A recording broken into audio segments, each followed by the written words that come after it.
ነገር ደርሶባቸዋል። በህገ ወጥ መንገድ ስደት ለመሄድ መሞከር ሁኔታዎች አሉ። ከገጠር ወደ ከተማ በመፍለስ ከተሞች ላይ በጣም በርካታ ወጣት ሴቶችን የምታይበት ለሌላም አስከፊ ችግር እንዲዳረጉ የተደረገበት ሁኔታ ሲታይ በጣም ከፍተኛ ነበር። ልብህንም ውስጥህንም የሚያደማ ነበር ብሎ መውሰድ ይቻላል። አገር የሚለማው በተማሩ ሰዎች ሲኖሩ ነው። አገር የሚለወጠው በትምህርት ነው።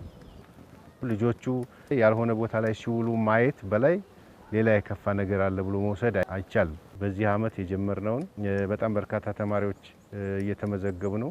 እስካሁንም ከ1.8 ሚሊዮን በላይ ሴት ተማሪዎች ተመዝግበዋል። አሁን እስካለንበት ሰዓት ድረስ ገና ምዝገባ ይቀጥላል።